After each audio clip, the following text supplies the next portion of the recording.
ya podamos estar aquí y presentaros a mi invitado. Mi invitado es Carlos Sánchez. Creo que sois muchos los que le conocéis y lo que voy a leer, aunque el resto de entrevista me lo preparo todo, pero esto tampoco ha tenido mucha historia porque directamente me he quedado con todo lo que viene en su libro, ¿no? Se formó como músico de jazz en los conservatorios de La Haya y de Groningen en los Países Bajos, ingeniero de sonido en el SAI, Instituto University de Londres, y de vuelta a España completa esta faceta, ¿no?, de baterista, de jazz e ingeniero de sonido con el grado de Derecho. Yo admiro a las personas que tienen esta versatilidad, y lo digo sinceramente, yo no le hago la pelota ni a mi padre, ya me conocéis, porque esto le ha llevado a convertirse en un investigador inquieto, en un analista geopolítico y articulista con una trayectoria de más de una década en medios escritos como son el Diario 16, el Diario Sabemos, como entre otros. Ha colaborado en medios audiovisuales, como el programa de Horizonte, en Mediaset, Periodista Digital, entre otros, y es fundador del Instituto Brownstown en España. Y aquí es donde viene lo que a mí me apasiona. Es un espacio de discernimiento y libertad de pensamiento, donde se publican artículos de investigación, de reflexión sobre política, geopolítica y filosofía, y que cuenta además con algunos de los intelectuales no alineados, importante, más brillantes de la esfera nacional e internacional. Director del grupo de control en beatalegón.televisión. Es un programa que todos conocéis porque a nivel internacional tratan muchos temas desde el ámbito de la investigación, con muchísima profundidad, con muchísimo rigor y sobre todo con el énfasis en estructuras de poder creadas al calor de la digitalización y cuarta revolución. Yo creo que ya va siendo hora, Carlos, de que entres ya por fin en pantalla, que me he tirado un speech aquí de 3 pares de narices. Muy agradecido, Lourdes. ¿Cómo estás? Bien hallado. Encantado de estar aquí. Muchísimas gracias, Carlos. Bueno, el tema, cuando yo te pedí poder entrevistarte, te propuse además hablar de tu nuevo libro, porque evidentemente no es el primero que escribes, pero este en particular tiene mucha miga, ¿eh? Sí.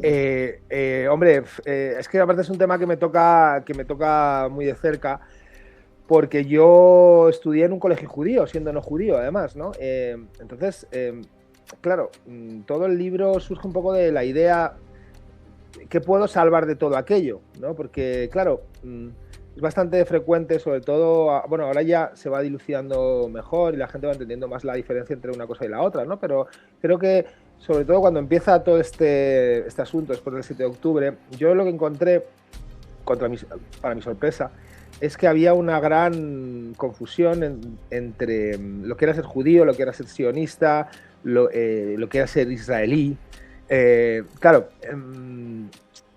muchos conceptos juntos. Claro, son conceptos que realmente no tienen nada que ver. Lo que pasa es que, claro, son conceptos que se han conseguido mezclar de una manera que yo creo que es deliberada, ¿no? Porque precisamente la identidad sionista brota de la apropiación o del secuestro de la identidad judía, ¿no? Y entonces esto es una cuestión en origen que yo he tardado en ver, ¿no? Y yo estudié, claro, en un colegio judío siendo no judío, lo cual me da una perspectiva curiosa, ¿no? Porque yo tengo, bueno, pues una afinidad personal con personas con las que he compartido mi vida. Yo no tuve ningún problema en el colegio, no, mucha gente pensará, ¿no?, que igual he tenido una mala experiencia y que por tanto escribo desde el resentimiento. En absoluto. Al revés, escribo tratando de salvar lo que se pueda salvar de la experiencia que tuve, porque no creo que ninguna religión sea esencialmente mala. O sea, hay determinadas cuestiones, podríamos entrar a debatir si el judaísmo es una religión eminentemente elitista y que eso haya podido derivar en todo este supremacismo posterior. Se podría hablar de eso, es un debate interesante, pero en cualquier caso no creo que ninguna religión sea esencialmente mala, y las religiones buscan armonizar cosas, ¿no? Y eso es un poco mi perspectiva desde una persona no religiosa. O sea, yo no soy religioso, no soy católico, no soy judío, no soy musulmán, no soy evangelista. Entonces, pero sí que respeto mucho la espiritualidad de la gente y que creo que realmente la identidad judía se ha secuestrado para construir, bueno, pues esta ideología secular, nacionalista y esencialmente supremacista, que es el sionismo. Y bueno, pues básicamente esa es la motivación del libro, encontrar los orígenes de ese error que a mi juicio es el sionismo en sí mismo, como ideología. Me parece una ideología basada en errores, una ideología sí basada en el resentimiento y por tanto reproduce ese mismo resentimiento del que brota, y por tanto, bueno, pues deriva en el error de la creación de ese Estado de Israel de manera artificial, contrariamente a todo lo que se recomendaba desde altas instancias en Estados Unidos, en prácticamente todos los sitios. Había muchos informes que ya aventuraban lo que luego ha ocurrido, ¿no? Son décadas y décadas de muerte, sufrimiento y de un conflicto que no parece tener fin, ¿no? Y bueno, pues ese básicamente es el sentido un poco de mi libro. Por eso quería hacer ese hincapié y además entrar de esta manera, porque precisamente yo pensaba, yo no sabía ni muchísimo menos si habías estudiado en un colegio, ¿no? Pero sí es verdad que era una lectura, es una lectura como muy estructurada. O sea, porque lo que planteas en el secuestro del pueblo judío, de este libro, no es una crítica al Estado de Israel ni una revisión siquiera más del conflicto actual, que viene de largo, ¿no? Sino como una identidad milenaria. Yo, después de hablar con algunas personas, ha sido convertida en un argumento de Estado. Que creo que ahí es donde viene la raíz de todo el problema, ¿no? Claro. Como se han apropiado de ello. Exacto. Claro, y aparte, precisamente, quienes se apropian de ello, que esto es una cosa que también resulta bastante paradójica y muy contraintuitiva si no conoces en profundidad la historia, quienes se apropian de ello son precisamente personas que desprecian esa propia identidad. O sea, el padre fundador de toda esta idea del sionismo, que se considera que realmente no es tan así, no es un proceso, y Herzl aparece en un determinado momento concreto, pero ya había un caldo de cultivo previo, que también lo analizo en el libro, pero Herzl, en su libro El Estado judío, claro, es un panfleto o un sistema de organización de un protestado, pero hay otro documento muy interesante que publica antes de escribir El Estado judío, un año después, en 1897, sí, que se llama, es un artículo que se llama Mauschel. Mauschel era la manera despectiva de referirse a los judíos del gueto. Es una derivación de Moshe, ¿no? De Moisés. Los Mauschel. Entonces, él dice que el judío de la diáspora, el judío de gueto, el judío que aceptaba vivir en países en los que nunca iban a asimilarse por precisamente mantener esa idea o por mantener esa identidad que les distinguiese de los demás, ¿no? En los estados en los que estaban viendo, pues precisamente esos judíos eran sus enemigos. Claro, esos judíos eran prácticamente todos, porque el sionismo era una ideología muy marginal, muy minoritaria, y por tanto despreciaban a todos los demás judíos, todos los que no pensaran que la única posibilidad de redención, la única posibilidad de supervivencia del pueblo judío, esa entelequia ideológica, claro, pueblo judío, ¿qué es eso, no? ¿Podemos hablar del pueblo católico? Pues no, porque un católico de Nigeria no es igual que un católico de Ecuador, ¿no? Son católicos diferentes porque tienen un input cultural muy diferente, son razas diferentes. Sin embargo, se ha aceptado como algo lógico hablar del pueblo judío. Claro, esto es la esencia del secuestro. El momento que tú hablas del pueblo judío como si fuera un pueblo unívoco, puedes estructurar una historia unívoca y entonces creas toda una idea étnica unívoca que permite, bueno, pues ¿cómo decirlo? Permite someter a un montón de identidades, un montón de etnias, un montón de orígenes culturales a una sola. ¿Cuál es?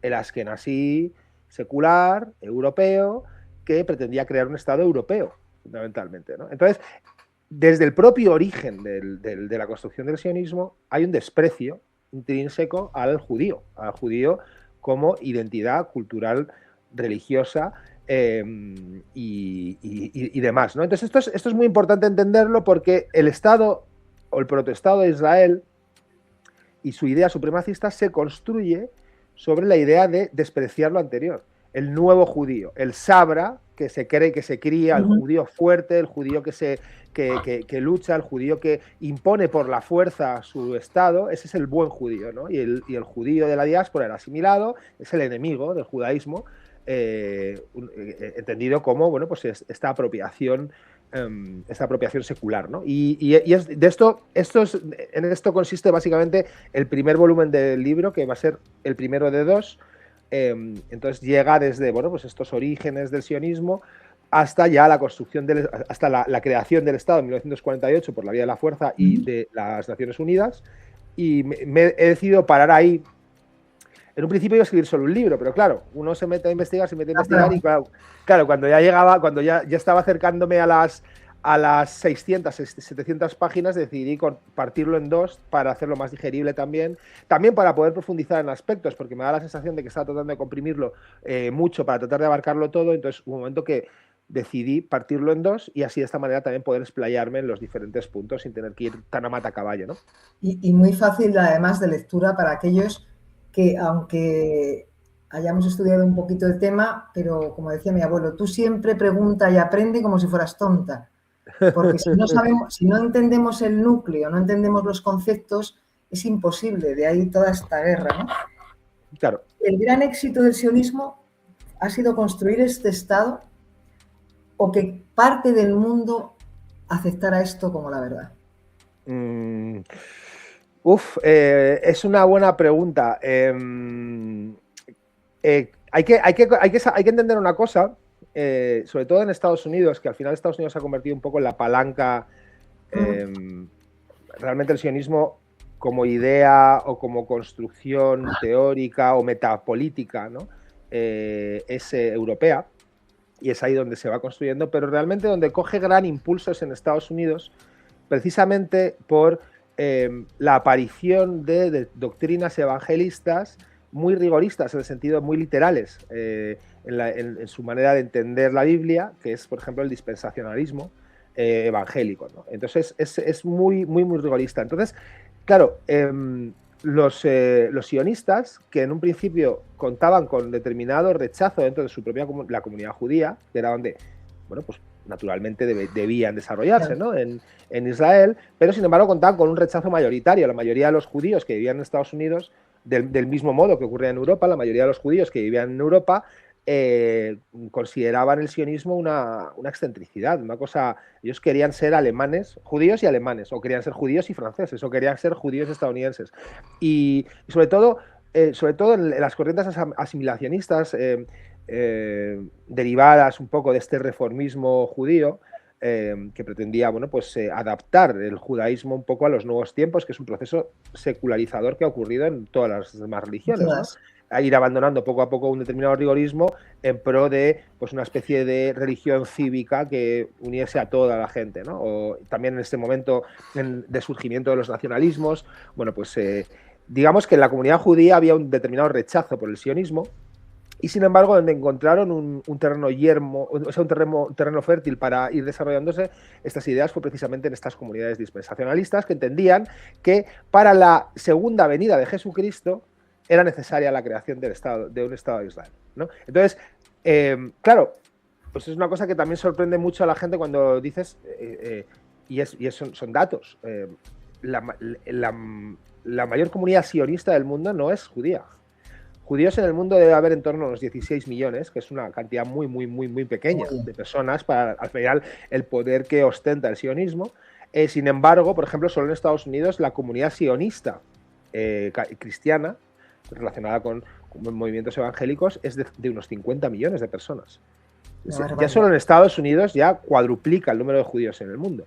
Claro, entonces el sionismo no es un fenómeno judío puramente, sino se ha convertido en un fenómeno geoestratégico, pero también con gran apoyo a la hora de, o sea, en su surgimiento, sobre todo en su génesis, en la comunidad cristiana en Estados Unidos. Y esto es una cosa también que analizo en el libro porque es verdaderamente muy interesante, cómo determinados elementos sionistas, judíos también, pero fundamentalmente sionistas, van cooptando, digamos, concitando estas voluntades religiosas para ir poco a poco favoreciendo ese estado de cosas hasta llegar, bueno, pues a la declaración Balfour y posteriormente al surgimiento del Estado de Israel, ¿no?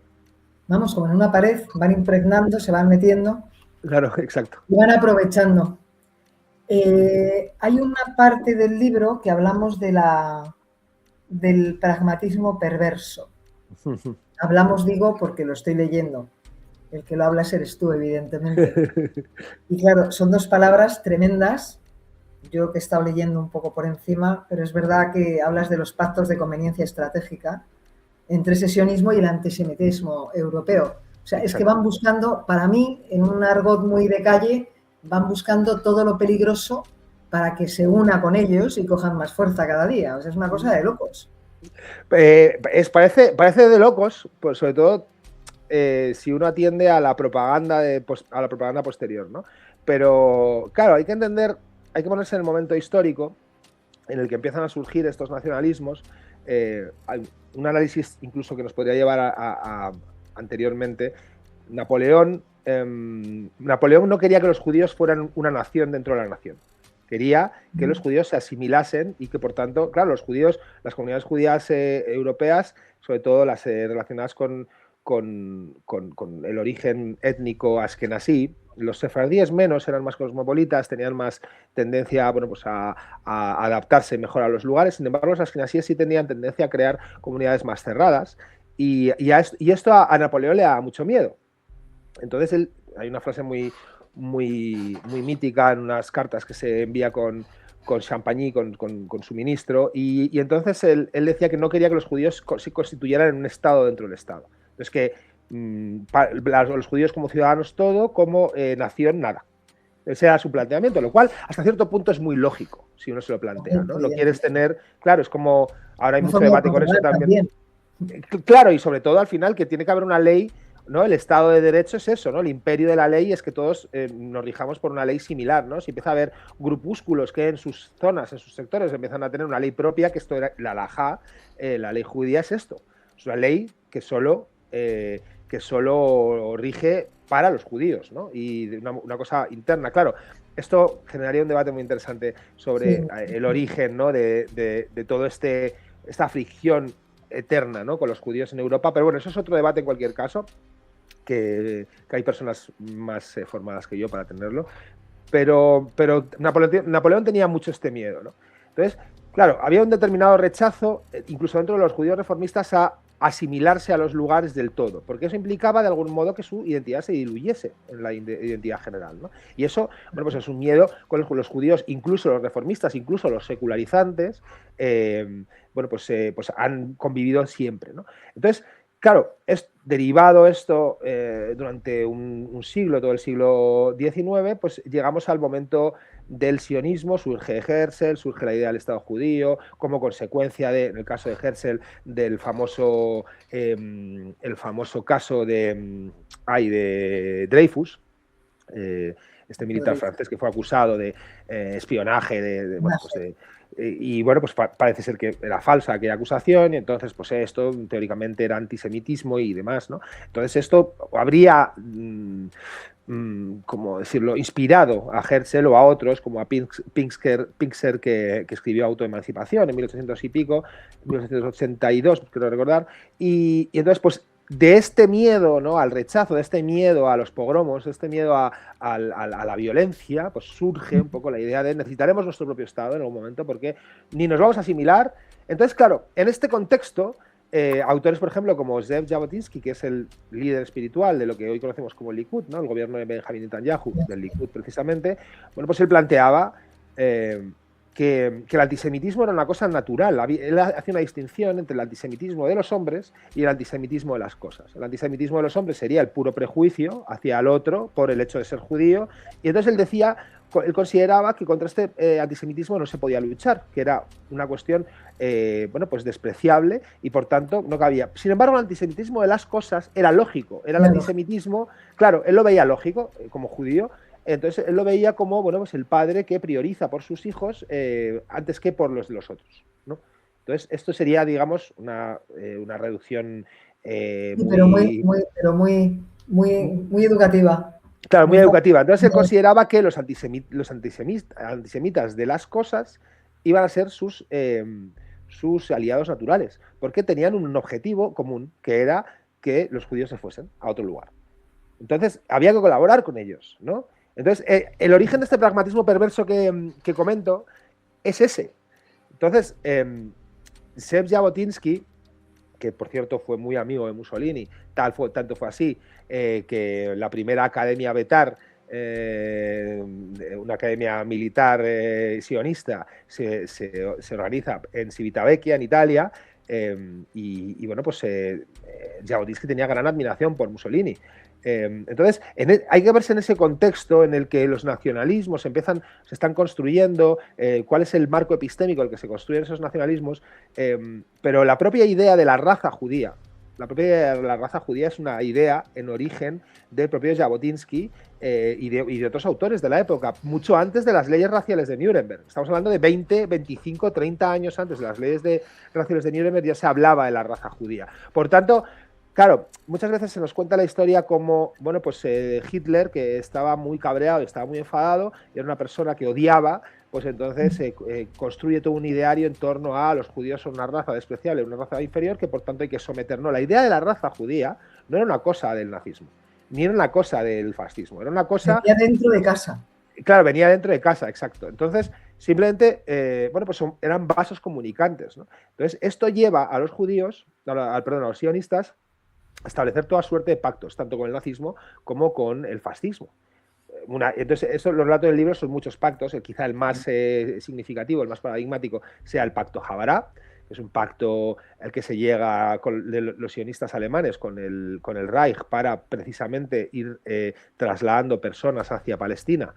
Claro, y también así pisarle un poco el callo a Churchill y al Reino Unido, ¿no? Dar diestro y siniestro. Claro, o sea, quiere decir que ese pragmatismo no era un pragmatismo sobre los sionistas, sino, bueno, pues los nazis también tenían sus intenciones y bueno, pues ¿cómo decir?, los beneficios esperados, ¿no?, en toda esa idea. Y de esa manera, pues los nazis también consiguieron evitar un bloqueo internacional que se estaba promoviendo desde el sionismo estadounidense, fundamentalmente, y bueno, pues el pacto Habará. No voy a adelantarlo mucho porque está, bueno, explicado de manera muy extensa en el libro, pero el pacto Habará es precisamente, yo creo, la esencia de este pragmatismo, ¿no?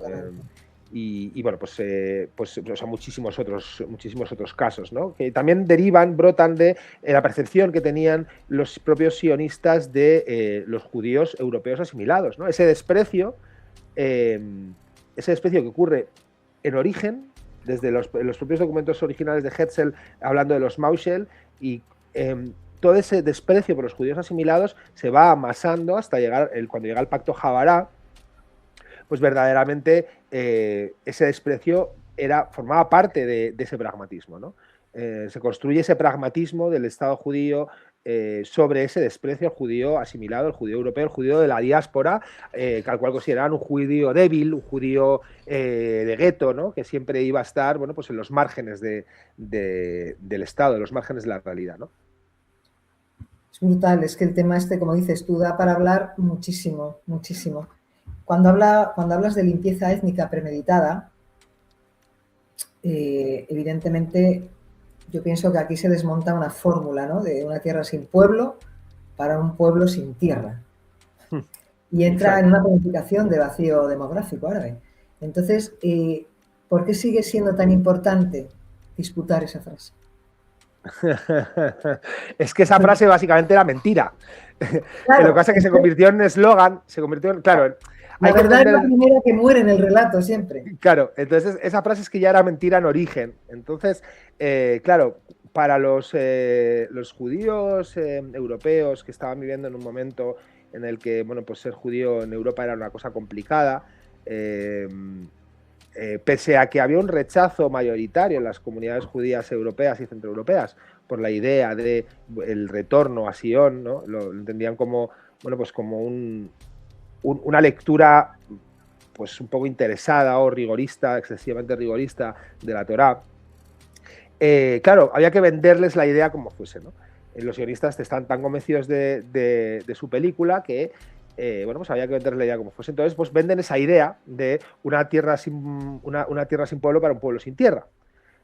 Claro, esa idea era fundamentalmente falsa, pero sirvió para evocar, para que estos, por ejemplo, Ben Gurión, que era polaco, sí, y vivía en Polonia, bueno, pues con sus amigos evocara esa idea del retorno a Sion, ¿no?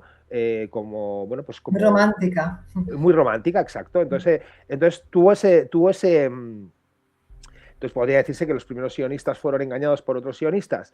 Bueno, no, fue una evocación, yo creo, romántica de alguna manera, y no se puede culpar a la gente por aventurar un futuro mejor. Eso yo creo que hasta cierto punto es humano y podemos entenderlo, aunque sea mentira. La cuestión es que ellos se dieron cuenta que era mentira muy rápido.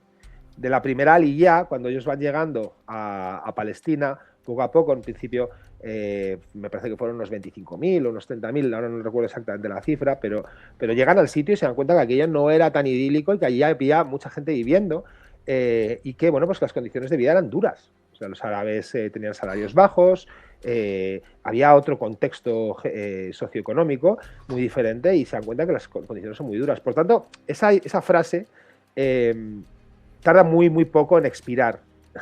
Entonces, se tiene que, pero sin embargo se siguió utilizando de manera ya fraudulenta para seguir convenciendo a gente en Europa y en Estados Unidos de la pertinencia de crear ese Estado. Entonces, es una frase que es fundamentalmente mentira. Entonces, claro, ellos se dan cuenta, sobre todo los teóricos del sionismo, fundamentalmente Jabotinsky, que, bueno, hay un momento en el que no se va a poder construir un Estado si no es por la fuerza. Porque la gente que sí vivía allí, el pueblo y su tierra, que ya vivía allí, los árabes de Palestina, no sería una Palestina histórica. Muchas veces vemos, ¿no?, a los sionistas decir, no, es que Palestina es un invento. Hombre, será un invento, si quieren, porque es verdad que al final los países se llaman de una u otra manera en función de, bueno, pues de vicisitudes históricas, pero ahí había gente viviendo con un apego a la tierra y había un apego cultural al sitio, ¿no? Entonces, bueno, pues no era una tierra sin pueblo, era una tierra con pueblo, y entonces se dan cuenta muy rápido de que esto es así. Entonces, a partir de más o menos 1910, un poco antes quizás, en 1908, se dan cuenta de que, claro, las primeras aliyás, las primeras colonias que se van creando, se van dando cuenta de que necesitan contratar árabes para mantener su modo de vida europeo y sus estándares. Hay que entender también que las primeras colonias, sobre todo, se financiaban por la caridad judía en origen en Europa o en Estados Unidos, y se construían por la caridad. Entonces, para mantener ese modo de vida europeo, ese estándar europeo, pues tenían que contratar árabes que cobraban menos. Claro, o sea, poco a poco se van dando cuenta que si quieren construir un Estado en el futuro, no van a poder estar siempre contratando árabes, porque los árabes siempre les iban a superar demográficamente. Entonces, esta idea de superar a los árabes demográficamente es original, es el origen. Desde el primer contacto con Palestina ya empieza a barruntarse esta idea. Por tanto, la idea de la limpieza étnica es en origen, no es una consecuencia de 100 años de conflicto, es una idea original. Y esto también es una cosa que hay que tener. Claro, es que es brutal, esto hay que tenerlo en consideración. Entonces empiezan a darse cuenta de que necesitan cambiar de determinadas perspectivas. Entonces dicen, bueno, judíos no hay solo askenazíes. En un principio, casi todos los judíos de la diáspora que iban poblando la zona de Palestina eran europeos. Entonces se dan cuenta de que hay judíos en otros lugares, ¿no? Los judíos misrajíes, que llamaban, los judíos de Yemen, de Irak, ¿no? Muchos de ellos, bueno, pues de la tradición del éxodo a Babilonia. Estamos hablando del 600 antes de Cristo o así, ¿no? Claro, o sea, llevaban milenios viviendo allí. Vale. Entonces dicen, bueno, pues piensan, estos son árabes también, culturales, porque son de Irak, de Yemen, no sé qué, viven de una manera también hasta cierto punto marginada dentro de estos países. Bueno, pues lo que tenemos que hacer es convencerles de venir y traerlos para acá y empezar a pagarles lo que le pagábamos a los árabes originalmente, pero entonces a judíos. Pero claro, eran judíos de segunda clase, eran judíos misrajíes, eran judíos con, bueno, pues más atrasados, así los veían ellos, ¿eh? No estoy diciendo yo que lo fueran, sino ellos los veían así, los askenazíes, claro, ellos estaban arriba. Entonces crean en origen una sociedad de clases en función de la etnia.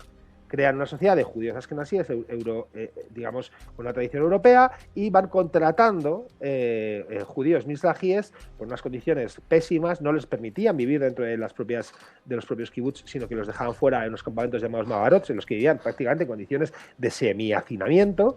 Y esta es la sociedad que se va creando ya en las primeras colonias.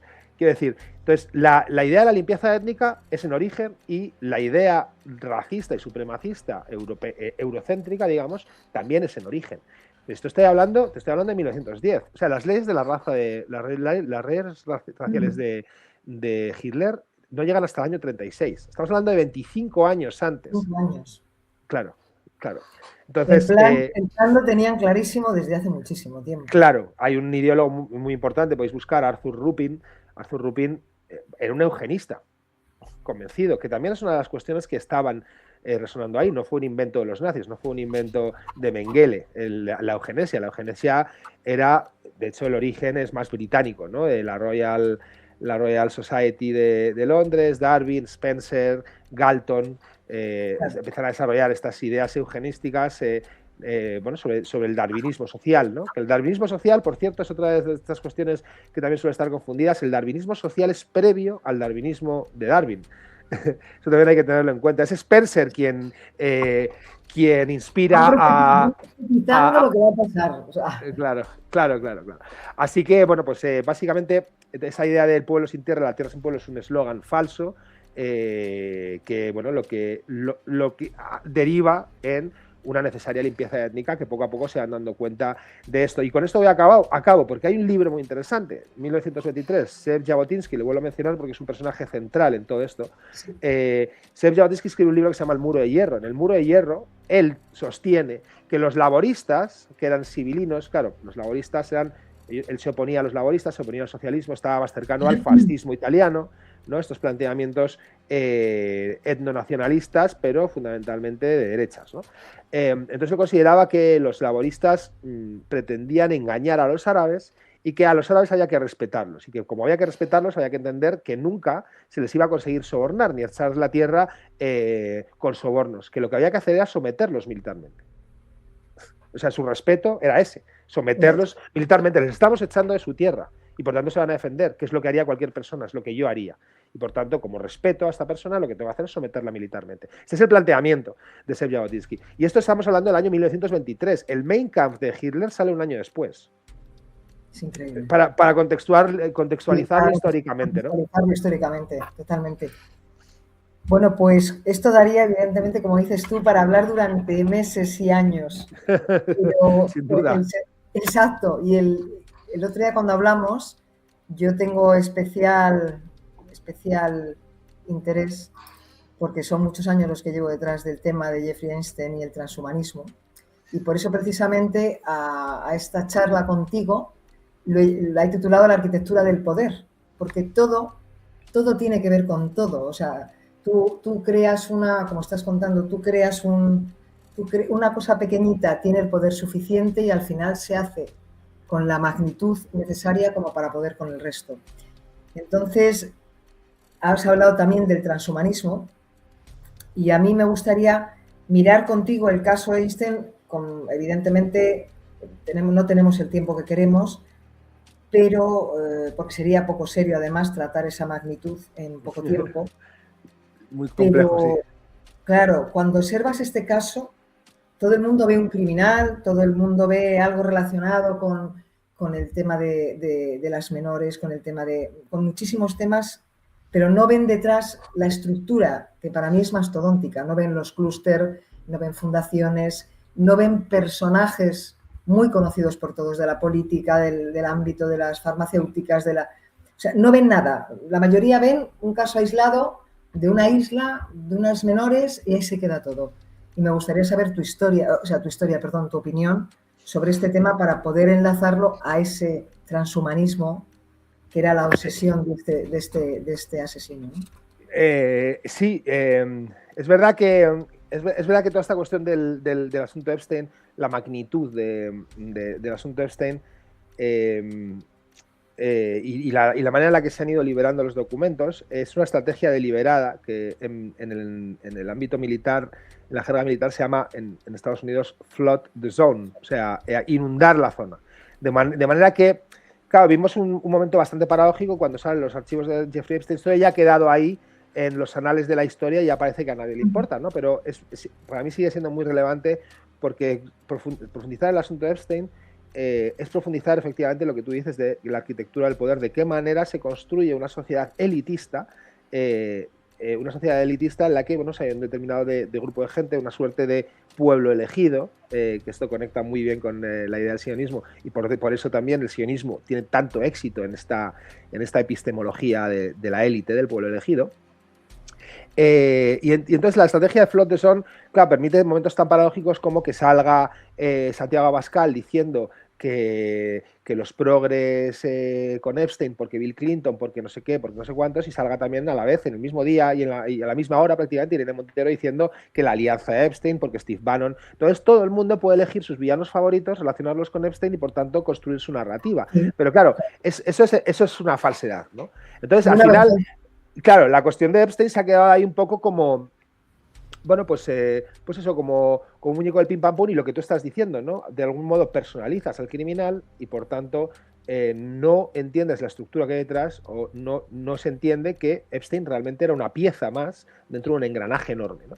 Un engranaje enorme que nos permite entender cosas, entender la pandemia, entender la situación geopolítica en el norte de África y Asia y Oriente Próximo de los últimos 25 años, que nos permite entender bueno, pues la política exterior de Estados Unidos, que nos permite entender prácticamente todo, porque nos dibuja toda una arquitectura de personajes que se conocen, que se apoyan y que colaboran y que conforman eso que Edward Bernays llamaba el poder invisible. Ese poder real, que, claro, mucha gente piensa bueno, pues que vivimos en un Estado de Derecho, en una democracia, y que elegimos unos representantes que pueden ser mejores o peores, y que, bueno, pues llegado el caso, como son corruptos, se les echa, vienen otros, pero que eso es un proceso democrático y que la voluntad del pueblo al final se acaba expresando a través de las urnas. Y esto es una ficción, es una ilusión, es una superstición. Eso no es así. No hay el poder real está detrás. El poder que realmente plantea o proyecta a 30 años vista es un poder que nos es total y absolutamente ajeno. Entonces, el asunto de Epstein es una ventana a eso. Epstein no es el poder real. Epstein es simplemente un engranaje de toda esta historia.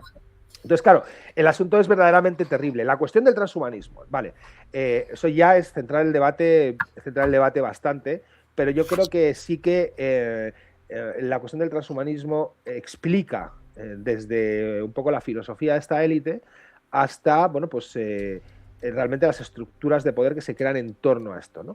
Entonces, el transhumanismo no es un fenómeno judío, es un fenómeno global, global en el sentido de que abarca todas las religiones posibles, ¿no? Pero fundamentalmente es un fenómeno que yo creo que es contrario al catolicismo, en el sentido de el catolicismo es fundamentalmente universalista y no tiene una doctrina del pueblo elegido. Todos somos iguales ante Dios y demás. Sin embargo, tanto el dispensacionalismo como cierto protestantismo y fundamentalmente el sionismo o el judaísmo sionista, por decirlo de algún modo, sí que han ido poco a poco conformando esa estructura de poder basada en la idea de que hay un pueblo elegido, hay unas determinadas élites que tienen que, bueno, pues conseguir que la gente haga lo que ellos consideran que es mejor porque ellos son mejores y son el pueblo elegido. Entonces el transhumanismo surge en Inglaterra, yo pondría ahí el origen, quizá antes incluso el planteamiento malthusiano, ¿no?, de la superpoblación, este planteamiento de que somos muchos y vamos a consumir todos los recursos y por tanto tendríamos que ser menos, ¿no?, esta idea despobladora y demás, ¿no?, muy preocupado con la demografía de nuevo. Entonces el transhumanismo, que tiene como origen la Royal Society de Londres, estas ideas darwinistas, ¿no?, de la lucha por la vida y demás, la competencia, ¿no?, también muy relacionado con los planteamientos del libre mercado de Adam Smith y de la época victoriana, ¿no? Bueno, pues van conformando esta idea que poco a poco va tomando forma a través de autores. Estamos en estos momentos, la Royal Society de Londres, uno de sus prominentes científicos era Thomas Huxley, y precisamente sus nietos,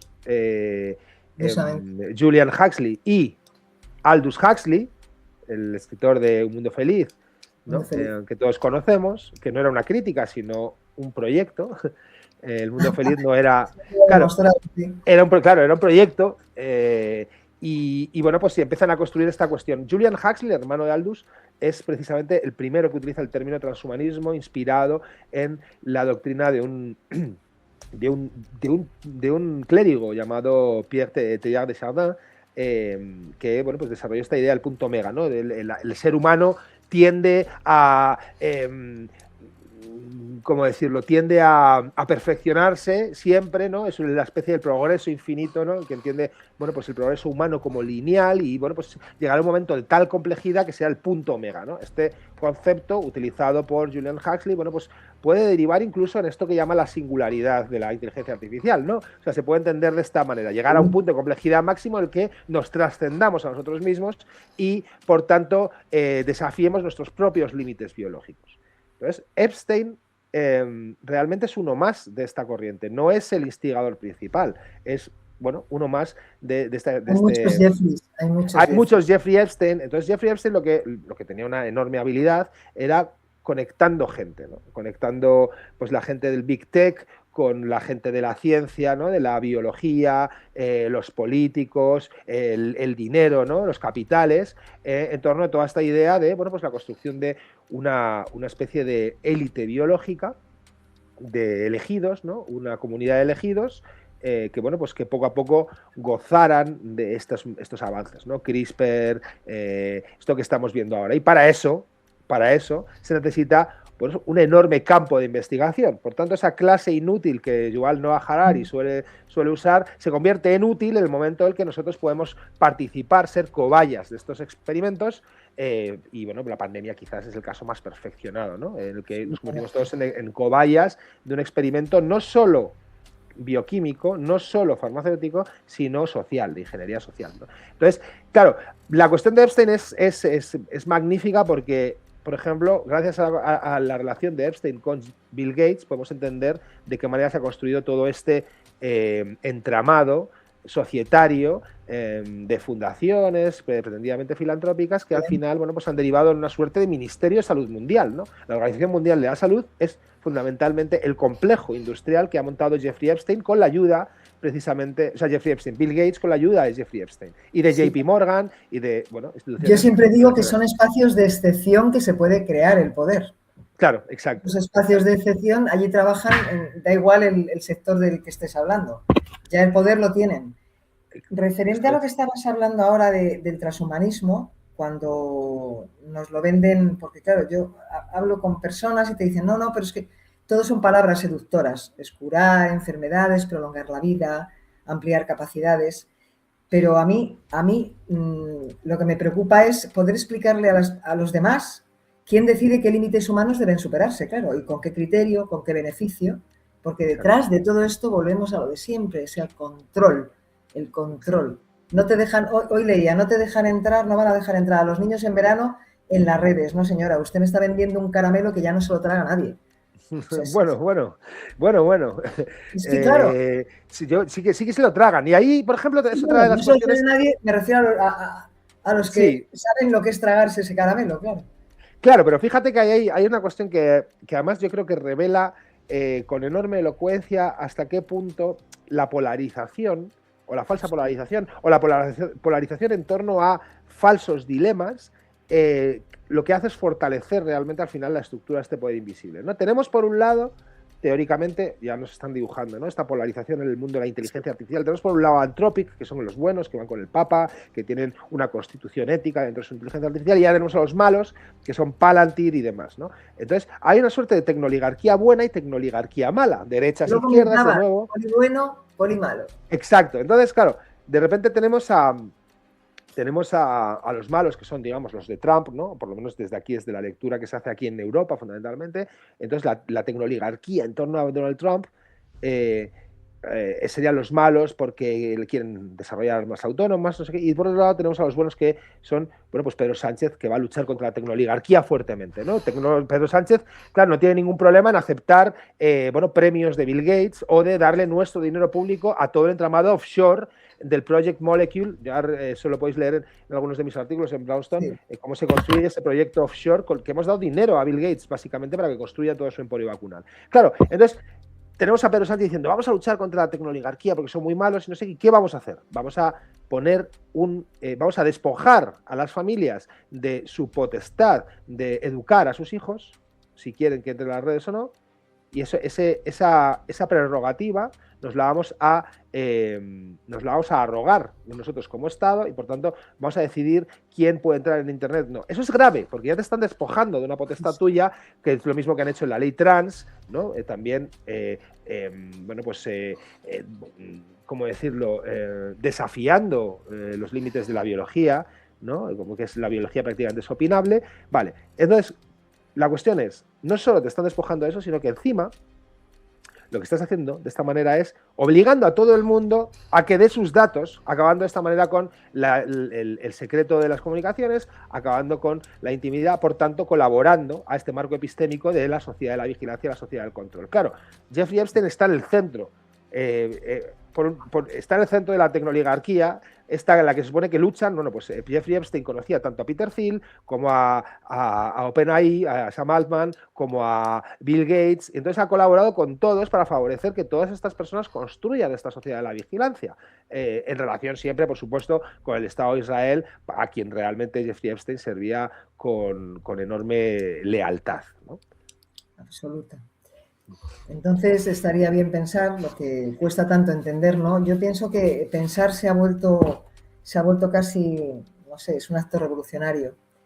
Discernir más todavía, porque claro, cuando la gente no desconfía del poder nunca, eso además es un efecto dominó. Si tú no desconfías del poder y te tragas un relato continuamente, me estás desfavoreciendo a mí. O sea, entre unos y otros, yo, por ejemplo, he leído artículos tuyos que me llaman muchísimo la atención, que por tiempo ahora mismo no podemos hablarlos, y yo creo que son una ventana para que, por lo menos, la gente lea lo que le gusta y lo que no le gusta, o a la persona que le gusta y a la persona que no le gusta, y de ahí saque su propio discernimiento. Es que si no, esto es una locura absoluta, vamos. Esto ha sido mi queja. Claro, hombre, la cosa es, claro, la gente que esté esperando que yo cuente cosas que, digamos, que afiancen su cosmovisión, ¿no? En la cual hay rojos y azules y buenos y malos, bueno, pues no es la lectura que le va a agradar. Pero, claro, lo que yo hago en los artículos, se puede discutir mi opinión o mi manera de enfocarlo, se puede discutir incluso los epítetos que uso, se puede discutir mi opinión, pero lo que es muy difícil discutir son los datos. Y los datos es el proyecto Molecule existe, las donaciones de Epstein al MIT para crear la sociedad de la vigilancia existe, las donaciones de Jeffrey Epstein a George Church o científicos de Harvard como Martin Novak para crear estos conceptos biotecnológicos de desarrollo de, bueno, pues una élite humana existen, la natalidad de Silicon Valley existe, la ilustración oscura existe, la iglesia de la singularidad existe, y todas estas cuestiones existen, no son una teoría de la conspiración, están ahí y yo las documento con artículos, con enlaces y bueno, pues sí, cada cual saque sus conclusiones, no tienen que hacer suyos mis epítetos, no tienen que hacer suyas mis interpretaciones, pero por lo menos... Entonces, claro, es una manera de contar las cosas que es poco polarizante. Entonces, vas a encontrar, y me suele pasar, ¿no? Encuentras que hay personas que les encanta esto que dices sobre la tecnoligarquía porque resulta que estás... arremetiendo contra los que ellos consideran malos, pero en el momento que coges y arremetes contra los que ellos consideran buenos, pues entonces ya eres de los otros, ¿no? Y esta lógica amigo-enemigo que se ha utilizado de una manera tan eficaz en las democracias liberales, yo creo que al final forma parte un poco de nuestro yugo, ¿no? a este sistema y complica mucho el debate público, porque cuando te están poniendo un elemento para que discutas sobre una cuestión que es absolutamente irrelevante, cuando todo lo demás está pasando encima, es muy complicado cambiar nada. De hecho, todo lo contrario, concentrando toda la... Vemos ahora, ¿no? Todos los asuntos de Zapatero y Collo y no sé qué. No tiene ninguna importancia eso. Esa corrupción deriva de la otra corrupción. Deriva de que existe un poder real, invisible, que... bueno, pues condiciona, soborna, coopta voluntades, y entonces pues, es básicamente pues como cuando le tiras las migajas a los peces en el parque, ¿no? Vienen todos aquí a discutir sobre esto y entonces esto es la cosa, pero esto no es la cosa, no tiene ninguna importancia. No van a la estructura ya organizada. Exacto. Para que no pase nunca nada. Exacto. Entonces bueno, pues pues yo humildemente trato de hacer eso desde mi punto de vista, lo cual, bueno, pues no me granjea muchas amistades a veces, o granjea amistades circunstanciales, ¿no? Y bueno, pues lo cual también, bueno, pues es muy interesante porque la gente con la que sí que confluyes, pues también a mí me resulta más interesante y más enriquecedora, como esta conversación que estoy teniendo contigo, por ejemplo. Muchas gracias. Pues por horario, evidentemente, que siempre es lo que molesta, la gran batalla contemporánea ya tenemos claro que no es el territorio, ni el relato, ni el poder político. Es la definición misma de lo que es un humano. Exacto. Por eso, de verdad que a todos les animo, porque la mayoría te conocen, pero les animo a que te lean, porque yo creo que hemos perdido la parte esa y la esencia. Yo creo que es la que nos quieren, y voy a decir una palabra muy vampírica, yo creo que nos quieren chupar la esencia. Y en el momento en que haya el mordisco, ya hemos perdido absolutamente todo. Es que has hecho la referencia, yo creo, a lo que es fundamental. Y no solo tú crees que sea eso, porque precisamente la encíclica del Papa estos días revela que en determinados lugares de ese poder invisible, ¿no? O ese poder organizado, esta superestructura de poder de la que estamos hablando, saben que hay personas que empezamos a elevar el debate. No lo digo solo por mí, ¿no? Hay un contexto, se está creando una masa crítica de personas que estamos participando en un debate más elevado, por decirlo de alguna manera, ¿no? Y entonces ha tenido que salir el Papa al caso de la cuestión y ha hecho una encíclica que se llama Magnificat Humanitas. Claro, para mí, desde mi juicio, yo no soy católico, entiendo que para los católicos haya resultado muy decepcionante el texto, porque no es un texto de gran contenido espiritual, es un contenido fundamentalmente político. Podría decirse que incluso filosófico, pero fundamentalmente político, ¿no? Y entonces, claro, yo entiendo que sea muy decepcionante, pero fíjate cómo ya tiene que situar el debate en eso, porque lo que hemos asistido en los últimos 15, 20 años es a la colonización del yo, a la colonización del humano. Y hemos permitido, bueno, pues participar en experimentos de inoculaciones, bueno, pues, de inciertas consecuencias. Hemos participado en, bueno, pues en esta sociedad de la vigilancia, ¿no? Recordemos que el 15M surge precisamente como oposición a la falta de neutralidad de la red y, bueno, ahora vemos cómo los antiguos valedores de este 15M hoy son los entusiastas defensores de acabar con esa neutralidad de la red, ¿no? Por ejemplo, esto es una de las cuestiones. Claro, la red se convierte en la vía de entrada a nuestra psique. Y las inoculaciones son la vía de entrada. Claro, todas las inoculaciones a las que nos están sometiendo permanentemente, ese debate de inoculaciones sí, inoculaciones no, y tal, nos está llevando a, bueno, a abrir la posibilidad de que se colonice nuestro cuerpo. Claro, colonizas el cuerpo, colonizas la mente, ya no es colonizar la opinión, ya no es colonizar las actitudes, ya no es colonizar el comportamiento, es colonizarte a ti por dentro.